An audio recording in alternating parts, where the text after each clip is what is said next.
Model School, I would like to invite you, I would like to welcome you here, sir. And I also welcome Professor T.S. Ram, Dr. Yogendra Pandey, Professor Vinay Kumar Singh, Dr. Sumin Prakash, Mr. Rajneesh Arya, and Miss R.R. Kyala. I welcome you all.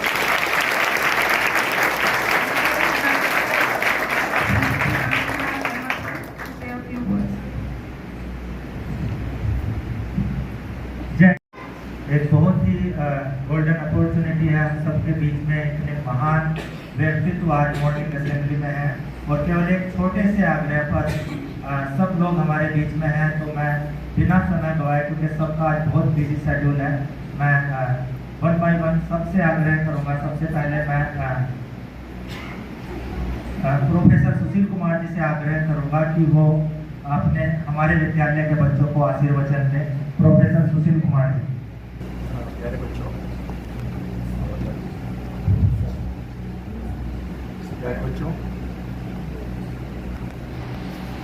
बच्चों, आज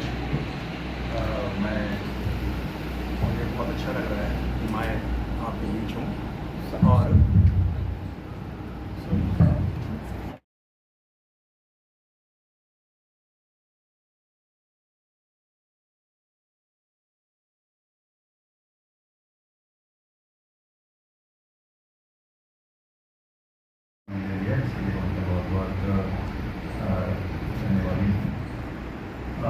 ज़्यादा मुझे कुछ नहीं कहना है क्योंकि बाकी लोगों को मुझे कहना होगा। और दूसरी बात और है कि आप लोगों का आगे अभी हासिल भी इसका तो नहीं है, लेकिन आप लोगों के सामने चुनौतियाँ तो बहुत है, इसमें कोई शक की बात नहीं है, लेकिन चुनौतियों के पास बहुत से अवसर भी आराम हो सकते हैं।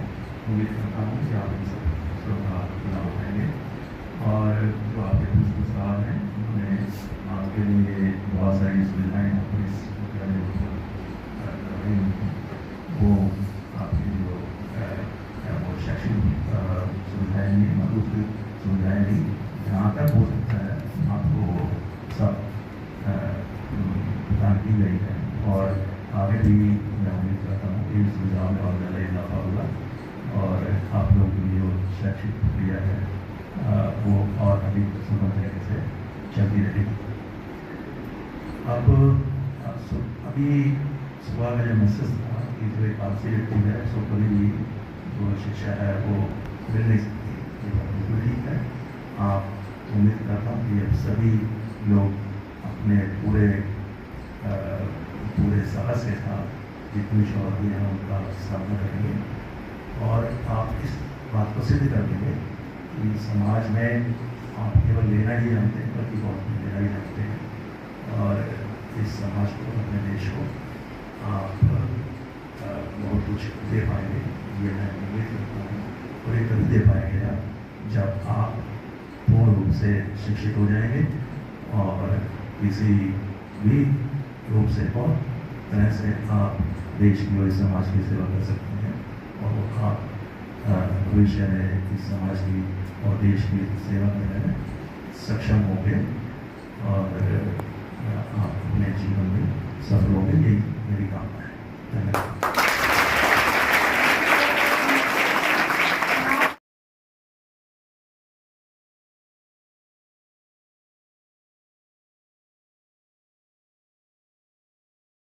Yogendra Pandey ji to say a few words. Thank you. मेरा सभी को नमस्कार, अभिवादन। पंचासीन हमारे साथ हमारा सौभाग्य है कि हमारे साथ प्रोफेसर सुशील गुप्ता सर हैं, हमारे इस संस्थान से professor T S. Ram sir, doctor Sumit Prakash NCERT से और साथ में उनके SRF फेलो भी हैं और डॉक्टर पंकज NIBS से और डॉक्टर अमित शर्मा जी यहाँ के प्रिंसिपल और हमारे साथी हमारे इवेंट के साथी श्री संदीप जी और प्यारे बच्चों, सारे शिक्षकगण जो विश्वविद्यालय के हैं, इस विद्यालय के, मेरा यह सौभाग्य है कि मैं आपके पास फिर आज 4-5 सालों के बाद मैं 2020 में आपसे मिला था, मुझे याद है। अमित शर्मा जी ने ही आपसे एक बार मिलवाया था, मैं किसी यहाँ कार्यक्रम में आया था, तो ये सौभाग्य है कि मैं आपसे फिर से यह अवसर आया है आपसे मिलने का। आपको बहुत सारी बधाई। आप इस विद्यालय के छात्र हैं और DS कोठारी कमीशन, जो हम लोग नेशनल कमीशन भी कहते हैं, राष्ट्रीय शिक्षा आयोग, जो कि 1964 और 66 में बनी थी, उन्होंने भी कहा था कि the destiny of nation is being shaped in our classroom. हमारी कक्षाओं में ही देश का भविष्य छिपा हुआ है। आप देश के एक कर्णधार है और हमारे आगे देश की जो छवि बनने वाली है वो सब आपसे बनने वाली है। तो निश्चित तौर पर हमारी जो देश की रूपरेखा जो संवरेगी वो सब आपसे होगी। आप सभी इस देश के कर्णधार हैं, आपका भविष्य उज्जवल है। मैं ऐसे ही शुभकामनाओं के साथ मैं अपनी यहाँ वाणी को विराम देता हूँ। फिर से बहुत बहुत बधाई, धन्यवाद।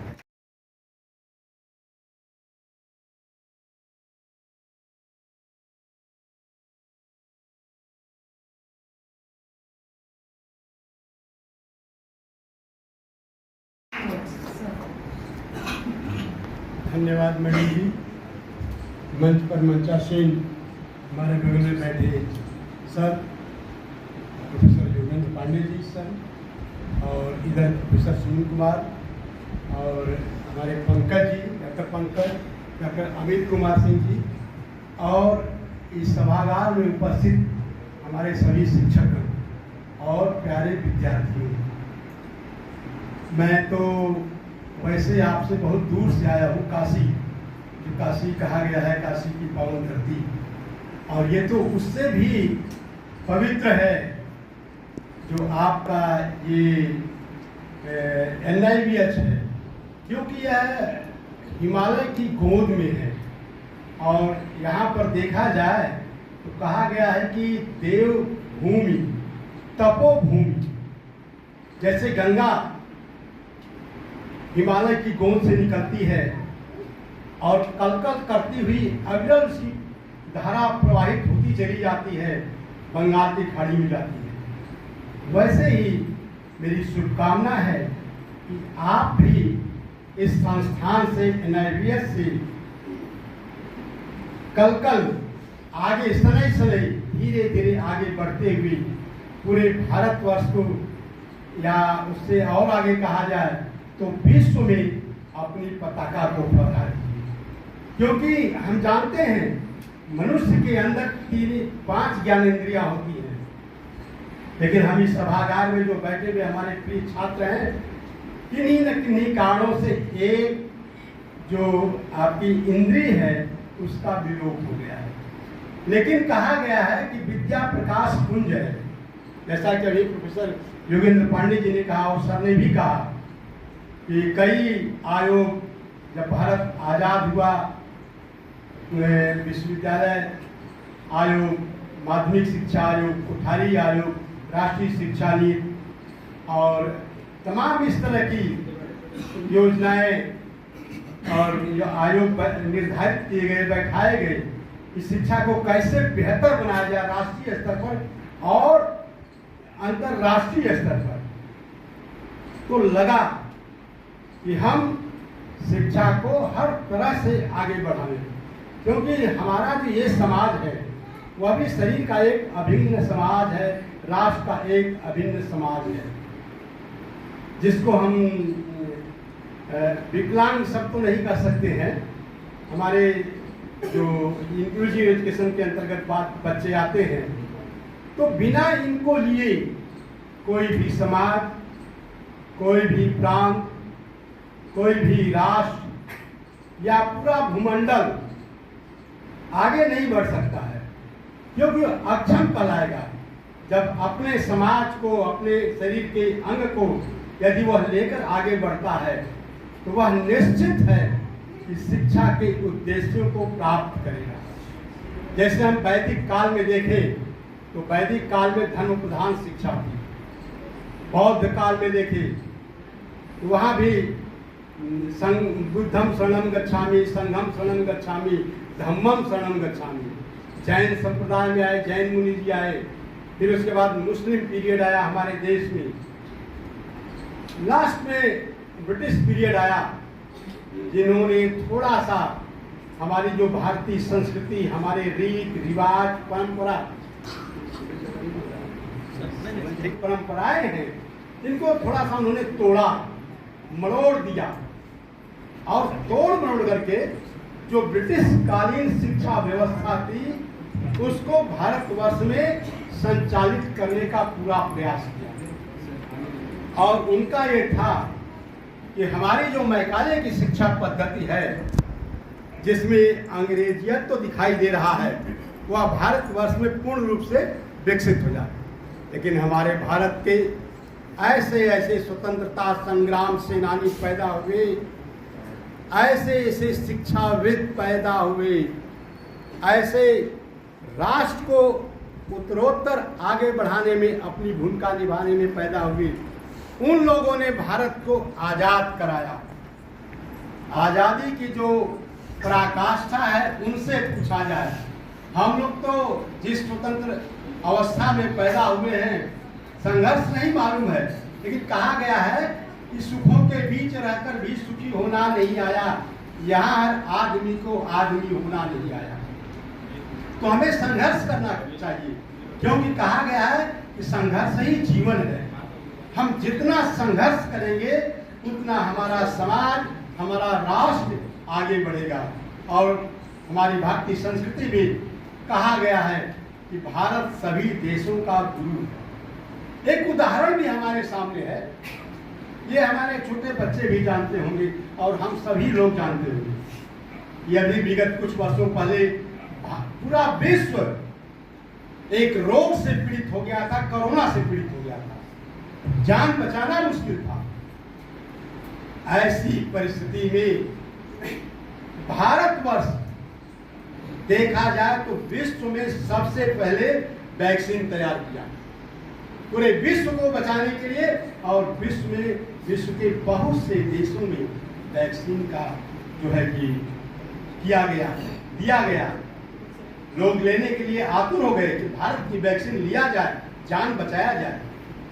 वैसे देखा जाए तो भारतवर्ष भी एक गुरु है सभी देशों का, विश्व गुरु बनना चाहता है और विश्व गुरु हो जाएगा, क्योंकि हमारी संस्कृति धर्म से ओतप्रोत है। धर्म के साथ साथ हमारे वैज्ञानिक आज कहाँ चले गए हैं, हमारे साइंटिस्ट, हमारे शिक्षाविद, हमारे आचार्य, हमारे गुरु। कहा गया कि गुरु ब्रह्मा गुरु विष्णु गुरु देवो महेश्वर, गुरु साक्षात परब्रह्म तस्मै श्री गुरुवे नमः। गुरु का स्थान ईश्वर से भी ऊंचा है।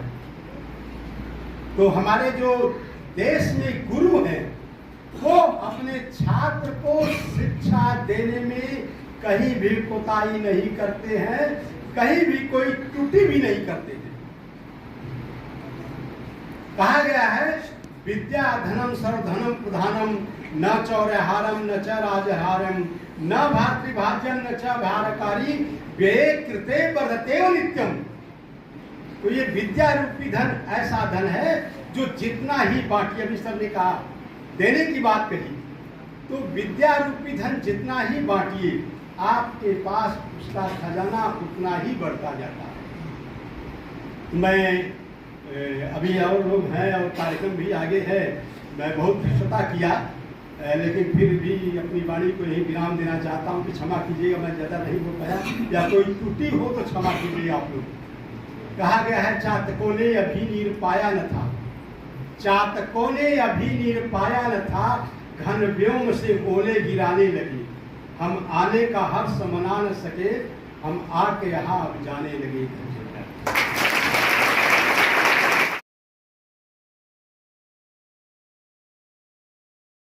I'd like to invite Dr. Sumit Prakash sir to say a few words.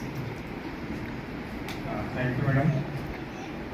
मंच पर उपस्थित मेरे गुरु professor PS Ram sir, Yogendra Pandey sir और हम सबके अग्रज प्रोफेसर सुशील कुमार सर, हमारे साथ NCERT से आई क्याला जी, और हमारे सीनियर और इस संस्थान के संकाय सदस्य डॉक्टर पंकज, इस स्कूल के हमारे प्रिंसिपल श्री कुमार शर्मा जी, और इस स्कूल के सारे हमारे टीचर साथी और प्यारे बच्चे। हमारे सीनियर्स ने, गुरुजनों ने बहुत कुछ बोल दिया है, तो मेरे लायक कुछ रह नहीं जाता कहने के लिए। फिर भी दो बातें मैं आपसे शेयर करना चाहता हूँ। वो ये है कि एक स्लोगन है और एक सच्चाई। स्लोगन जो है आपको आगे बढ़ने के लिए आपको प्रेरणा देगा, और वो स्लोगन है जो पढ़ा सो आगे बढ़ा, जो पढ़ा सो आगे बढ़ा। यानी कि हमें वो महत्वाकांक्षा होनी चाहिए, और ये स्लोगन हमें इसलिए दोहराना चाहिए क्योंकि हमारे सामने बहुत सारी चुनौतियां आती हैं, हमें तरह तरह की समस्याओं से अपने जीवन में दो चार होना पड़ता है, लेकिन हमारे साथ अगर वो हमारी महत्वाकांक्षा हो, हमारे साथ वो प्रेरणा हो, तो हम किसी भी परिस्थिति में हम आगे बढ़ सकते हैं। और हमें पढ़ाई इसलिए जरूरी है क्योंकि पढ़ाई ही, शिक्षा ही वो जरिया है, शिक्षा ही वो रास्ता है, शिक्षा ही हमारे पास वो हथियार है जिससे हम समाज को बदल सकते हैं, जिससे इस धरती को, इस पृथ्वी को, इस समाज को हम सब के लिए इंक्लूसिव बना सकते हैं। और मुझे ये आपसे बताते हुए बहुत हर्ष का विषय है कि 21वीं सदी में शिक्षा को एक मानव अधिकार के रूप में हम लोगों ने स्वीकार किया है, पूरे विश्व ने स्वीकार किया है, और इसी की ओर प्रगति करते हुए भारत ने भी शिक्षा को हमारे मूल अधिकार के रूप में हम लोगों ने स्वीकार किया है। और अभी अभी जो राष्ट्रीय शिक्षा नीति आई है, जिसपे सबसे ज्यादा चर्चा हो रही पूरे देश में, छात्रों के बीच में, शिक्षकों के बीच में, शिक्षक प्रशासकों के बीच में, उसमें हम सभी लोगों ने भारत के जितने भी हमारे शिक्षण संस्थान हैं, वो स्कूल से लेकर के विश्वविद्यालय तक, हमने सबने उसको एक समावेशी या इंक्लूसिव सेटिंग्स के रूप में हम लोगों ने स्वीकार किया है। और इसमें जब हम लोगों ने इंक्लूसिव एजुकेशन के रूप में इसको स्वीकार किया है, तो आपके पढ़ाई से संबंधित जितनी भी चुनौतियां आपके जीवन में आएंगी, आपके साथ उनके समाधान करने के लिए हर तरह के लोग आपके साथ मिलेंगे, हर कदम पे मिलेंगे। इसलिए मैं फिर से प्यारे बच्चों आपसे ये अपील करना चाहता हूँ कि एक ही जज्बा आपका होना चाहिए, जो पढ़ा सो आगे बढ़ा। चुनौतियां आती हैं, चुनौतियां आएंगी, और अगर उन चुनौतियों को आपने पार कर लिया, उन चुनौतियों, उन बाधाओं को आपने पार कर लिया, तो जो कुछ आप अपने जीवन में करना चाहते हैं आप कर लेंगे। आप अपनी मनुष्यता को आप साबित कर देंगे, और साथ ही समाज से, जैसे हमारे प्रोफेसर सुशील सर ने भी कहा कि समाज से न सिर्फ शिक्षा हमें लेनी है, बल्कि उस शिक्षा को लेने के बाद हमें समाज को क्या देना है, आप ये भी डिसाइड कर सकते हैं। बहुत सारे लोगों ने आपके पहले किया है, और आप भी ये कर सकते हैं। बहुत बहुत धन्यवाद सभी सदस्यों को, और NCERT की तरफ से सभी को थैंक यू, क्योंकि मैं NCERT से हूँ, तो ये मेरा कर्तव्य भी है। और पुनः सभी साथियों को धन्यवाद।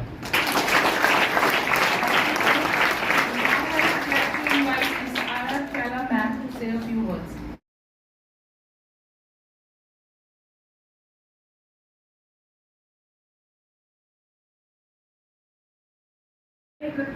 Apologies. Okay, I'm speaking English. That's okay. Okay. Good morning, everyone. Now, my teachers and my professors here. First of all, I really want to thank you to invite us, our team, and me to be part of your assembly. Listen to your song. Feel really blessed. It makes our day much better, starting from the morning. You know, this beautiful hour. So you all really sing really great, and all the professor has given you blessings and given their quotations and phrases. This is my heart from my heart, my prayers and my love to all of you, that God will bless you with a heavenly knowledge and wisdom. You shine much brighter and you will achieve greater in life. So I pray that you will continue to do great in life and sing beautifully like this. God bless you all, and I wish you a very beautiful day ahead. Thank you so much.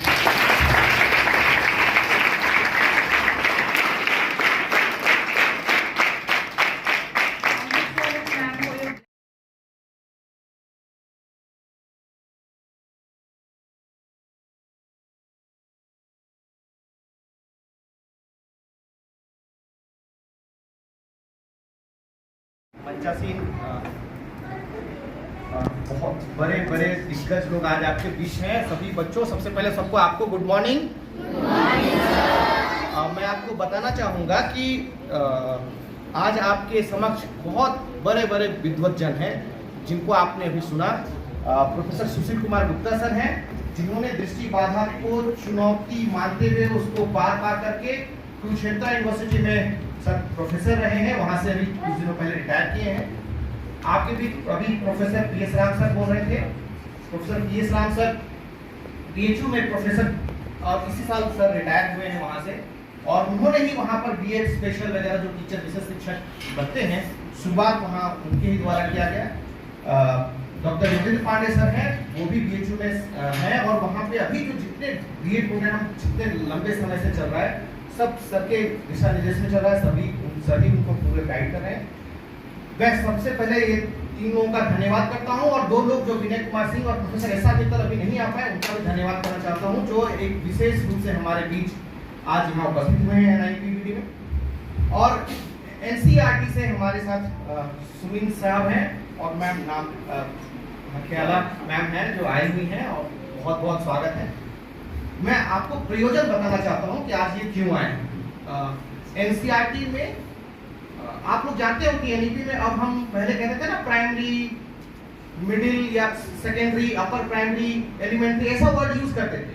अब जब नई शिक्षा नीति आई तो हम इसे कहते हैं फाउंडेशनल स्टेज, जो नीचे का पार्ट है, फिर उससे आगे ऊपर प्रिपरेटरी, फिर मिडिल और तब सेकेंडरी। तो जो फाउंडेशनल और प्रिपरेटरी मिलकर के क्लास 5वीं तक की शिक्षा होती है, वहां तक के शिक्षकों के लिए NCERT में सुमिन जी के दिशा निर्देश में और प्रोफेसर विनय कुमार सिंह जी के दिशा निर्देश में एक प्रोजेक्ट इन्होंने कर रहे हैं, जिसमें टीचर्स जो 5वीं तक के जो टीचर्स होंगे उनको कैसे ब्रेल सिखाया जाए, ब्रेल में कैसे उनकी निपुणता बढ़ाई जाए, ताकि देश भर के विद्यालय में ब्रेल का प्रसार प्रचार हो सके, शिक्षक दक्ष हो सके ब्रेल को जानने में और ब्रेल के साथ काम करने में। उसी के संबंध में आज यहाँ एक कार्यशाला हो रही है, जिसको NIPVD और NCERT दोनों के साथ समायोजन के साथ हम लोग यहाँ पर ये आयोजित की जा रही है। तो NCERT का बहुत बहुत धन्यवाद कि वो NIPVD को उन्होंने चुना है, और हमारे लिए एक अपॉर्चुनिटी कि हम किस तरह से अच्छे चीज़ों को उस मॉड्यूल में डाल सकें, ताकि आगे आने वाले शिक्षक उससे लाभान्वित हो सके। तो बहुत बहुत धन्यवाद NCERT से सभी का।